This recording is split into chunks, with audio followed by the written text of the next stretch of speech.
लेकिन एक्सीडेंट में मौत हो रही है। एज ग्रुप वह है जो कोविड महामारी में सबसे कम इन्फेक्ट हुआ था, वह इस मामले में सर्वाधिक एक्सीडेंट से मर रही हैं। 21,227 मौतें 2021 में सड़क दुर्घटना में उत्तर प्रदेश के अंदर हुए हैं। इसका कारण ओवर स्पीडिंग भी है और इसके साथ ही ब्लैक स्पॉट भी इसके मुख्य कारण है। डग्गा मार जो बसेज हैं वह भी उसके कारण है।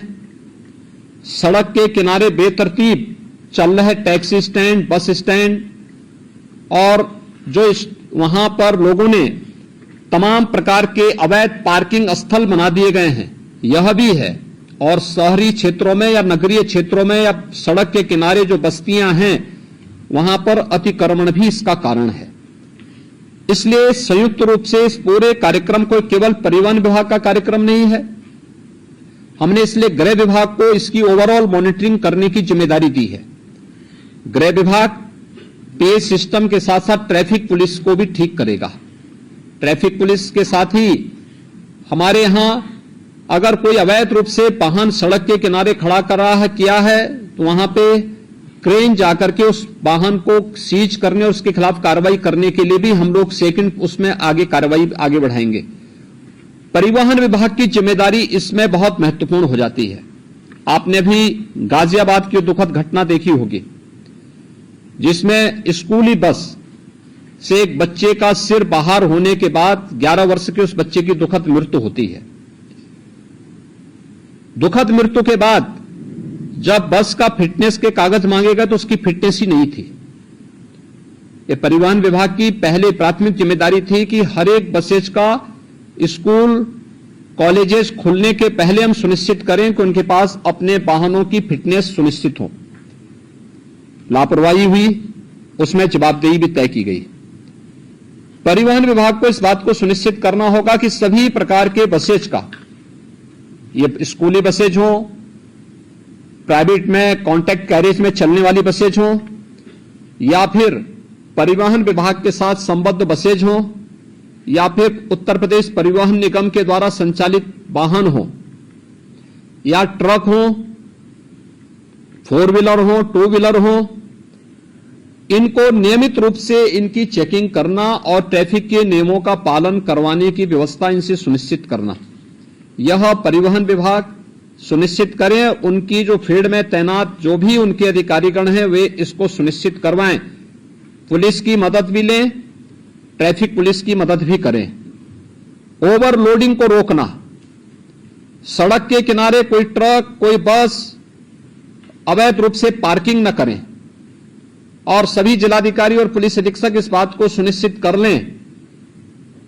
उप जिलाधिकारीगण भी और डिप्टी एसपी भी इस वीडियो कॉन्फ्रेंसिंग के साथ जुड़े होंगे, वे इस बात को नोट करेंगे किसी भी सड़क पर, वह हाईवे हो, स्टेट हाईवे हो, एक्सप्रेसवे हो, जिला मार्ग हो, नगरीय चौराहा हो या कोई भी अन्य स्थल हो, अवैध bus stand, taxi stand, 3 wheeler stand, rickshaw stand या कोई भी इस प्रकार की अवैध गतिविधि नहीं चलनी चाहिए।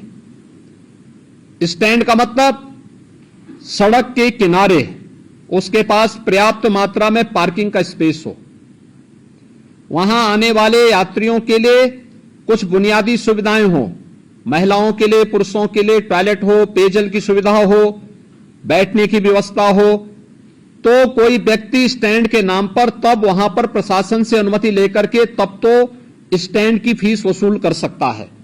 लेकिन अगर सड़क पर कोई करता है तो उस पर अवैध रूप से संचालित इस प्रकार के सभी वो अगले 24 घंटे के अंदर बंद होने चाहिए। बंद होने के साथ ही हमें सुनिश्चित करें कि अगर कोई व्यक्ति इस तरीके के उसको करने का अभ्यस्त है तो उसमें एफआईआर लॉन्च करके, गैंगस्टर के अंदर एफआईआर लॉन्च करके उसमें फिर हमें उसकी पूरी संपत्ति को जब्त करना चाहिए। उसने इस प्रकार के अवैध वसूली से जो पैसा कमाया है वह राजकोष में वो पैसा आना चाहिए, इसकी कार्रवाई हमारी आगे बढ़ जानी चाहिए। इसलिए अवैध रूप से स्टैंड नहीं चलेंगे। लखनऊ अगर हम अयोध्या की ओर से आते हैं या बाराबंकी की ओर से आते हैं या कानपुर की ओर से आते हैं, कई कई किलोमीटर तक हम लोग देखते हैं ट्रक्स खड़े हैं, हाईवे के किनारे क्यों खड़े हैं? बहुत बार एक्सीडेंट के कारण भी बनते हैं ये। सड़क के किनारे कोई वाहन खड़ा नहीं होगा। नियमित पेट्रोलिंग करना, परिवहन विभाग और गृह विभाग इस बात को सुनिश्चित करेंगे, पेट्रोलिंग सुनिश्चित करते हुए सड़क के किनारे कोई भी इस प्रकार के वाहन खड़े नहीं होंगे, उनके लिए पार्किंग का स्पेस उपलब्ध करवाइए, अन्यथा वो सड़क पर चलते रहें। ढाबा भी अगर पार्किंग के लिए स्पेस नहीं है तो ढाबा को भी, इस प्रकार के अवैध ढाबों को भी आप सड़क के किनारे से हटाएंगे। एक्सप्रेस हाईवे हो, पीडब्ल्यूडी से जुड़े हुए मार्ग हो, नगर विकास से जुड़े हुए हो या किसी भी अन्य विभाग से जुड़े हुए मार्ग हो, अवैध अतिक्रमण इनमें से सब जगह हट जाना चाहिए। हर हाल में हम इस बात को सुनिश्चित करें, ये सभी संबंधित विभाग इसके साथ जुड़ेंगे। मुझे आश्चर्य होता है कि बच्चों को पहले स्कूलों में ट्रैफिक के नियमों के बारे में जानकारी बताई जाती थी। आज ये सभी चीजें पाठ्यक्रम से एक प्रकार से नदारद सी हो चुकी हैं। मैंने प्राथमिक शिक्षा, माध्यमिक शिक्षा, उच्च शिक्षा, इन सभी से मैंने कहा था कि हर जनपद में प्रधानाचार्यों की ट्रेनिंग का एक कार्यक्रम, मुझे विश्वास है कि सभी जगह हुआ होगा। जिन लोगों ने ट्रेनिंग ली है, विद्यालय के प्रिंसिपल होंगे, प्रधानाचार्य होंगे, प्राचार्य होंगे, वे सभी अपने अपने विद्यालयों में ट्रेनिंग के साथ साथ बच्चों में अब एक हम लोग हैंडबिल हर जनपद में सूचना विभाग की तरफ से भेज रहे हैं। इस हैंडबिल का प्रकाशन हर एक बच्चे के पास ये हैंडबिल पहुंच जाए, कॉमन मैन के पास भी पहुंचे, चौराहे पर जहां पर हमारे पब्लिक एड्रेस सिस्टम हो वहां पे भी ये पहुंचे, हमें क्या करना है क्या नहीं करना है। अच्छा हैंडबिल बनाने का प्रयास हुआ है।